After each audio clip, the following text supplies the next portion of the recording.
Go to him now. It's a mixed reaction to the president extending level 4 lockdown. So let's hear now from the alcohol industry representative, Lucky Ntimane. I mean, I can feel your anger and your pain from here. Lucky, you wrote that letter to the president and it doesn't seem as though you've been listened to. Good evening, Jane, and good evening to NCA viewers at home. Firstly, we would like to send our heartfelt condolences to the families that have lost their loved ones due to COVID-19. We feel their pain. I, for one, have lost a loved one due to COVID-19. But secondly, and importantly, we would like to send our message of gratitude to the healthcare workers, to the frontline workers, who have really held the fort for the country. We have really stabilized the situation from first wave to second wave and now in the third wave. We'd like to say, as the liquor industry, as the tavern sector, thank you. As the tavern sector, we are disappointed by the announcement by the president that does not allow us to pick up the pieces to continue to support our families. Even though we are aggrieved by this, we have heard the president, even though we fully disagree with him. We are going to consult our members on what is the best way forward. But we need to be alive to the realities that are facing the country. That we are in the grip of a third wave that is killing our people. We understand that the president had to make certain choices in order to save the lives of our people, but we feel that he could have done more to safeguard the livelihoods of our people, which are important to sustain the very same lives that the government is intending to save. I mean, how do you feel the fact that restaurants are allowed to open, sit-ins are allowed to now operate? Do you feel that you've been unfairly targeted? Because the president did say that by banning alcohol, they've managed to free up beds and negated some of the many alcohol traumas that we see every night on our roads.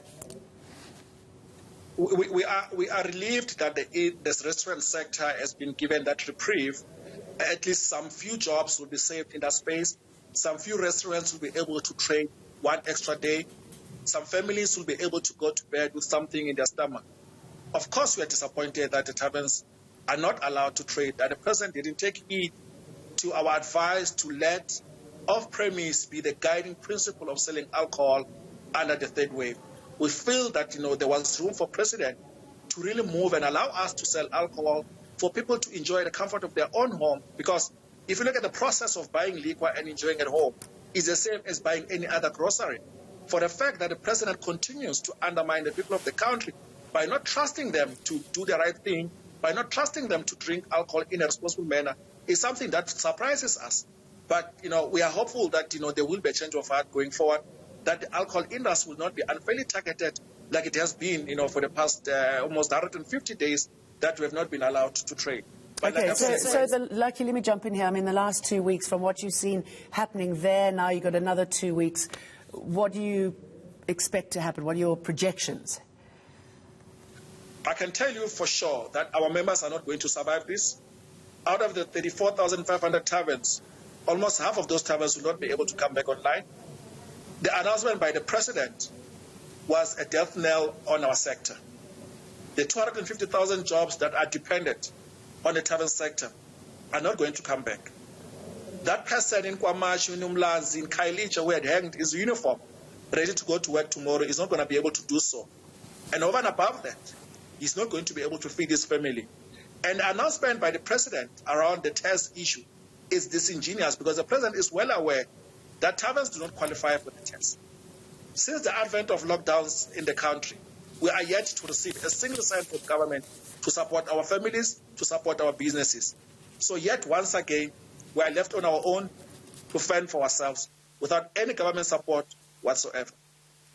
Lucky, I'm very sorry for you and your members. Really difficult times here.